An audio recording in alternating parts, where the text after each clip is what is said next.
injector and punch that engine out to a 9-liter 700 horsepower monster. We haven't actually heard of any lunatic going the whole hog, so to speak, but there are apparently plenty of boss hoss owners that have uprated their bikes so that they have 500 horsepower to play with.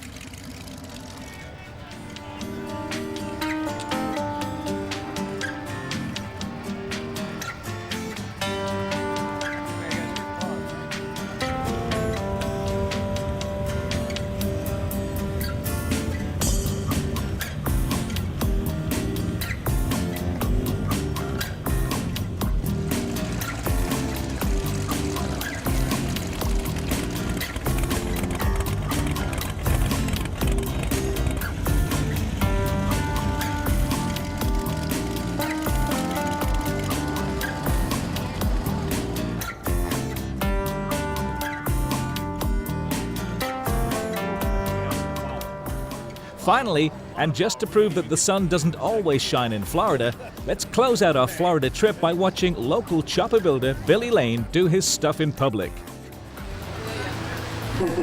Coming sunny Florida, huh? With his natural charisma now made famous by TV appearances, the rain didn't put off Billy's fans from becoming an outdoor studio audience as he worked on a bike in front of the cameras, coming to you live from Daytona Beach in Florida. If somebody gets me a cold one from the bar, I'll buy you one too. Yeah, we bought you one last year. I drank, but that one's gone already. That was in and out an hour. But yeah, I fell in love with motorcycles when I was 18 years old. Rode my brother's shovelhead chopper one time, and I said, "That's it. This is for me." And I went and bought one. Yeah. You gonna go to the smokeout? I'm gonna be at the smokeout always. Hell yeah. I don't know if I'm bringing blood, sweat, and gears. That's a pretty drunk crowd at the smokeout, man. Those guys drink like non-stop, like, which works for me, but then I can't get any work done. And everybody that is out front is surviving the rain, please go on forward. And of course, this great trailer here that all this is put together. How long did it take you to put this trailer together, Billy? This is what? You were doing this for a while now, wasn't it? No, we put this trailer together in a month. We were originally going to do this tour with somebody else, and it didn't come together, so I ended up doing it on my own, and we really put this thing together in a month. Jamie and a couple of my friends just stepped up and said, "Yeah, we want to help you out," and they put the whole thing together. It's pretty amazing. H&H gave me the trailer to, right now? It was a tough year last year. We had a bunch of hurricanes. Anybody from Florida? Yeah. Did you guys get beat up from those hurricanes? We had 3 of them come through where I live.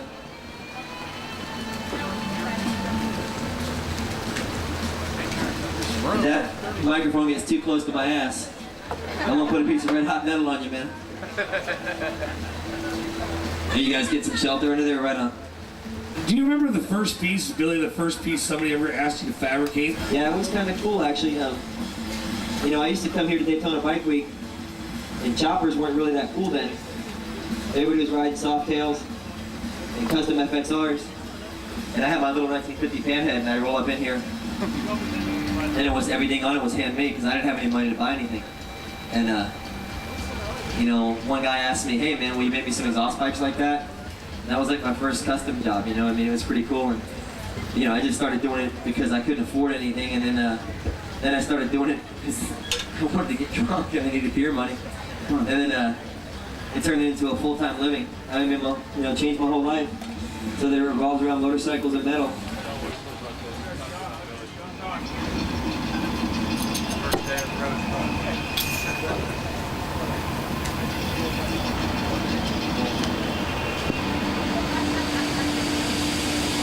It's pretty bright, huh? See if we can light this canopy on fire.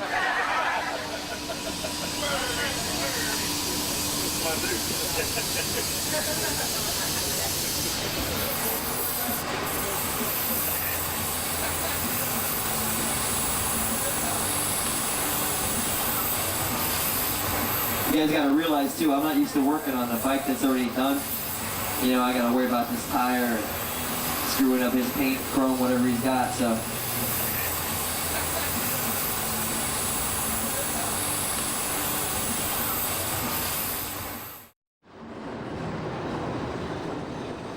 A New Orleans street car named Desire made playwright Tennessee Williams internationally famous. but it is a small motorcycle company right on the city's St. Charles streetcar line that is today bidding for fame in the bike business. Confederate Motorcycles are housed in a 19th century building in the upwardly mobile warehouse district of New Orleans. And it's no coincidence that the company's neighbors are art centers, fashion designers, and trendy restaurants, along with other old commercial properties now being converted into apartment buildings aimed at the urban chic of the city. Art, technology, and design blend perfectly in the form of the company's F113 Hellcat. The Hellcat is a limited edition production motorcycle and definitely not a chopper in the usual sense of the word. But it does have an edgy attitude to it that made us want to check it out. So we stopped by the Delta City while we were on our way cross-country from Daytona to the lands of the Chopper Kings on the West Coast. Even the Confederate company itself acknowledges this slightly outlaw attitude. They say that it performs like the finest of thoroughbred European road burners, yet retains the aggressiveness and attitude of the custom American VTwin chopper.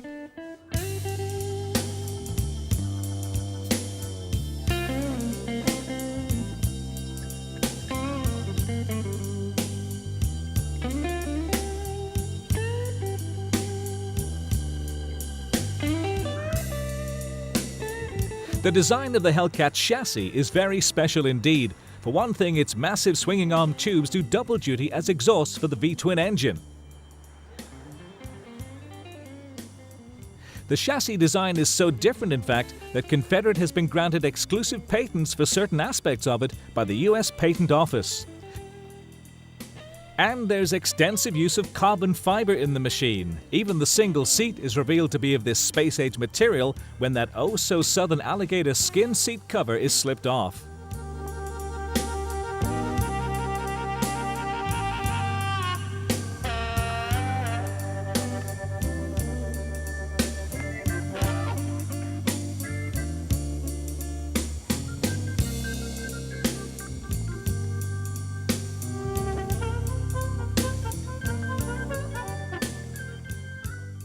You can actually order the Hellcat in two versions. This is the sports model, which differs in having a steeper front fork rake angle. It's 27 degrees rather than the more laid-back 37 degrees of the chrome-framed custom model that we saw earlier. The steeper fork rake means quicker, more sporting handling as compared to the more relaxed steering response of the Power Cruiser. Although based on the familiar American V-twin design, the 2005 version of the Hellcat engine is actually Confederate's own proprietary unit. During the previous 10 years of the company's existence, it tried and tested similar engines from all of the major suppliers in the US. And the Confederate management are generous in their praise of every single one of them. In fact, the 2004 version of the Hellcat used S&S power units, and the company was more than happy with them. All the time, however, there was the desire for Confederate to have an engine of its own, and the power unit of this 2005 F113 Hellcat is the realization of that dream. Sure, it's a V-twin like the rest of them, but it's Confederate's own V-twin, and you just know they love it. Actually, the guys at Confederate prefer to use the term radial twin rather than V-twin for their power units. Why is this? Well, you might have guessed from the company's name and model designations that, as well as loving all things Southern, company owner Matt Chambers also loves propeller-driven American fighter aircraft. The big, black air-cooled cylinders of the motor reminded Matt of two of the cylinders from a World War II radial warbird engine. So, radial twin it is. And why not? After all, it is Matt's engine.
This is an earlier Confederate model, the American GT of 2002, fitted with a 113 cubic inch S&S motor.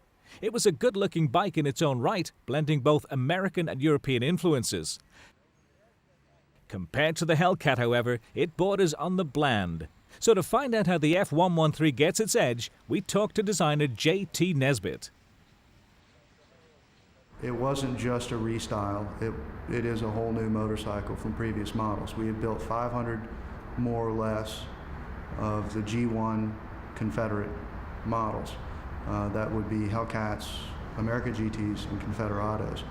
And to date we've built, I think it's in the neighborhood of 50 to 55 G2 Hellcats at a pace of one a week, more or less. The previous generation of Confederates were longer and had forward controls and a little more Harley.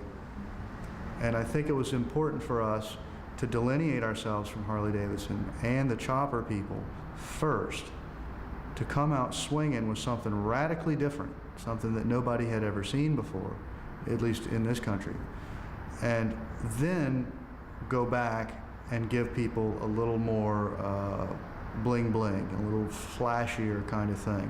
But you gotta let them know that we're serious first. In other words, if Ferrari builds a four-door car, they damn sure better build a super good sports car first. One thing that JT wasn't about to do, however, was dump the all-American VTwin power plant.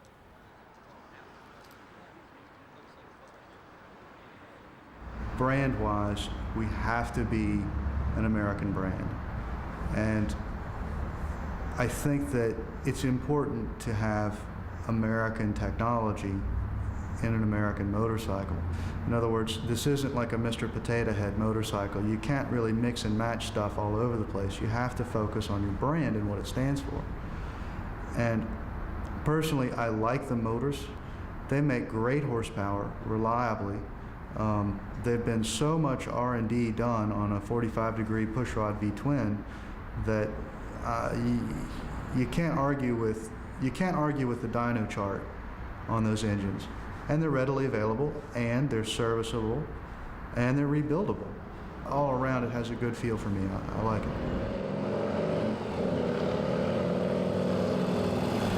Well, it's all top-shelf components. You know, I scoured the earth to find the finest components that I could. For me, I think that with the 27-degree rake bike, I think it's the compactness of it. I think it has a lot of muscularity. The biomorphism in the exhaust pipes and the tank shape, I think all work very well as a whole. There's a system of shapes that the bike has.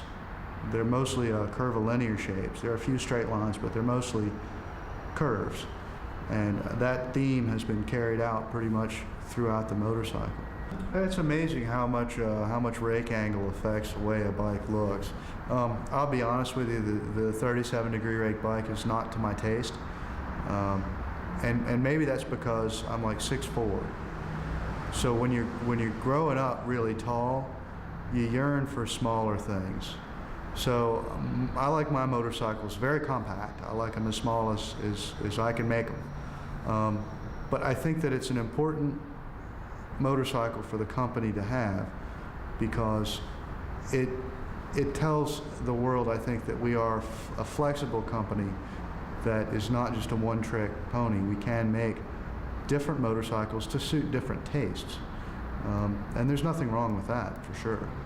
I think that the gas tank on the Hellcat is the most beautiful conventional gas tank I've ever seen. I'm in love with it. I sculpted it out of wood and Bondo and foam. It took me about a month to get the shape just right. I'm real happy with it, especially where the tank and the seat meet. That junction is so critical, and the way those two work together, I think, is very dynamic and sexy and very cool. You'll notice on the cover of our brochure, we've got a close-up shot of where the tank and the seat meet. There's a lot of energy and a lot of power right there. Well, one of the basic tenets of Confederate design is a fender over the rear tire on the swing arm. And that is anathema to a Harley Davidson that has a fender mounted off of the frame and the tire moves up inside of it. So you've already got this relationship with your fender and your wheel. That actually dictates your seat maybe as much as the gas tank does. That sets the other end of the space that you have to work with. So you want to fill that space up and almost maybe use negative space rather than positive space to determine the shape of the seat. I really like board track racing. I love those bikes. I think they're probably the quintessential motorcycle for me. It doesn't get more real. Having that come through is pretty important. I think it does. JT's stated aim with the Confederate was to design and build the best bike he was capable of while using the best parts available, to come up with, as he says, a modern Brough superior. Just up the road from New Orleans, there's a custom bike builder who has done something similar. Gwen Banker, however, has gone for the time warp approach. His interpretation of the legendary British VTwin is so close to the original that at first glance you might think it was the real thing. Then you notice the modern RevTech engine and the disc brakes.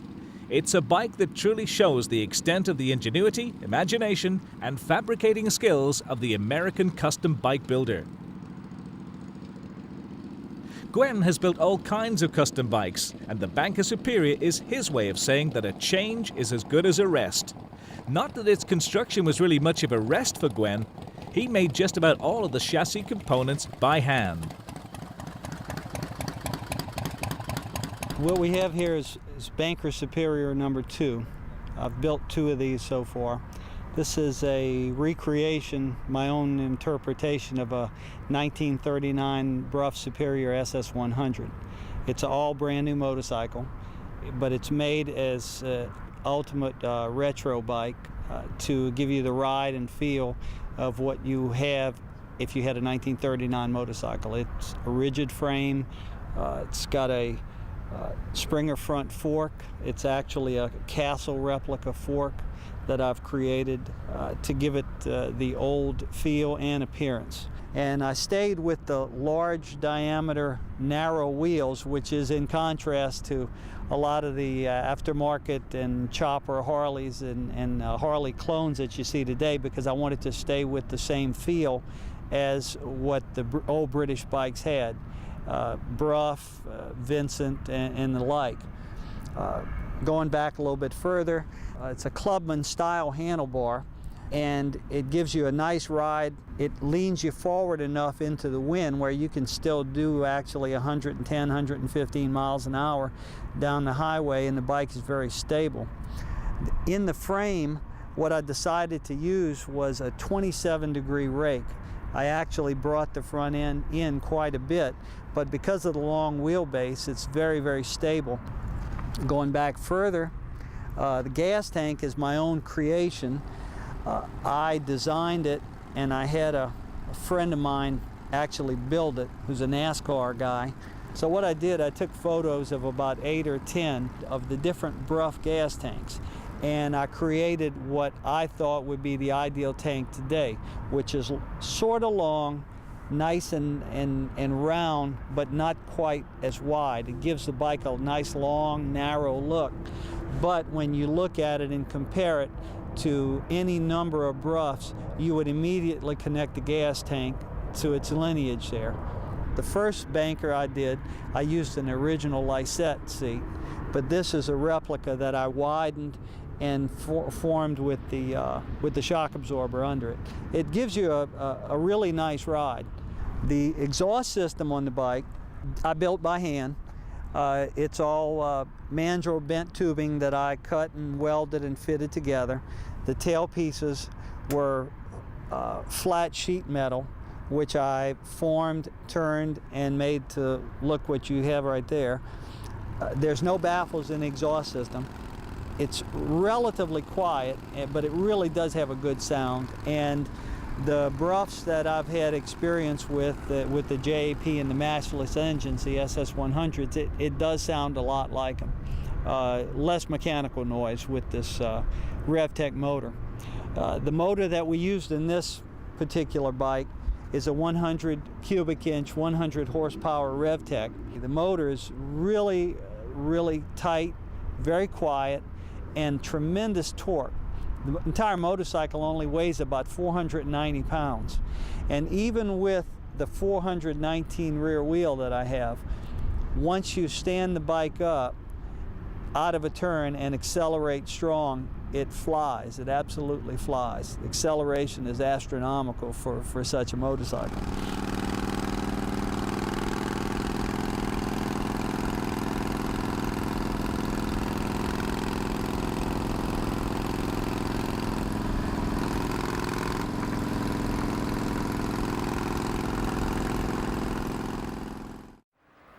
We're out on the West Coast now, heading for the Hall of the Chopper King. These days, there are many pretenders to his throne, but very few, if any, who feel that they could actually topple Arlen Ness into obscurity. Arlen has been building and designing custom bikes for more than 30 years now, and for most of those, he's been the biggest name in the industry. What started as a part-time business, painting gas tanks in his garage a generation ago, has now grown into a massive retail sales and aftermarket parts operation. On the showroom floor are rows of bikes from all of the American motorcycle manufacturers, ranging from Harley-Davidson to those from new companies such as Victory, Big Dog, and American Iron Horse.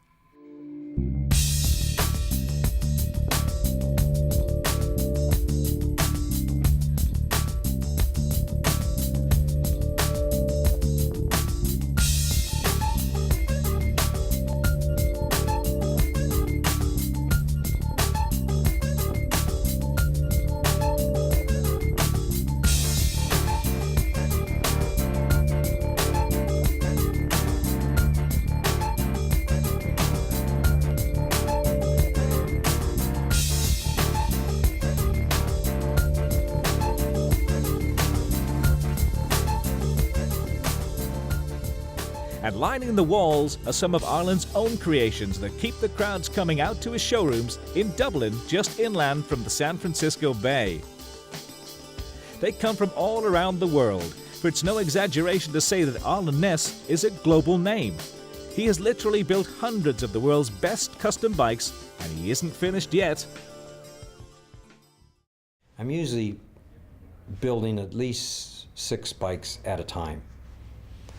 I mean, I always have, where you have things started all the time, so you know you're waiting for parts, or you're going to have this done, so you can jump over and work on something else, and it makes it nice. So you have something new coming out, you know, every quarter, or you know, every half a year, and it's something new. So it's good for the PR and the magazine articles, and to kind of keep your name out there. I've tried a whole lot of different things, from the antique look to the Bugatti look to the full-bodied bikes.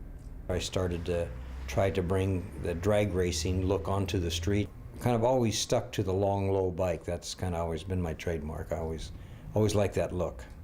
When I do a chopper, I still like to maybe lower the gas tank closer to the motor so you don't have the big gap. And my styling on our choppers is probably a little bit different than the rest out there, but that's just taste, you know. Evidence of Arlen's changing taste in custom bikes over the years, along with the amazing breadth of his imagination, is in the gallery across the showroom from his office. An incredible collection of custom bikes fills the floor, and every one of them is worth a detailed examination. If there is anything that could be termed a Ness trademark, then it is probably the flowing lines of bodywork and components.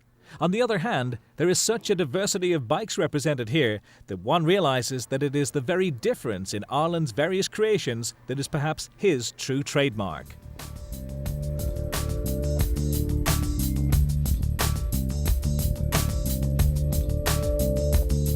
This is a bike that Arlen built some 20 years ago for a World Wrestling Federation star of the 80s, the fearsome Hulk Hogan. The Hulkster is a bike that is so perfectly in proportion that you have to get close to it to realize just how huge it is. It's perfectly in proportion to its big boy owner, in fact.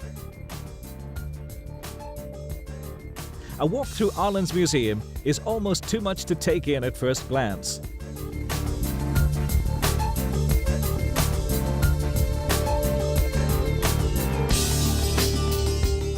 Here is a bike with an industrial VTwin engine.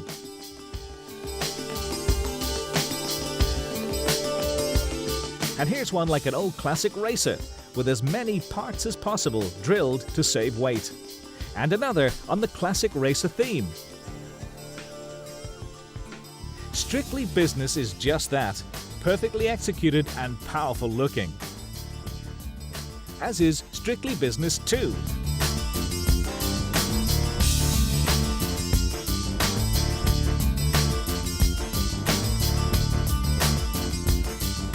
This one is from Arlen's streamlined period,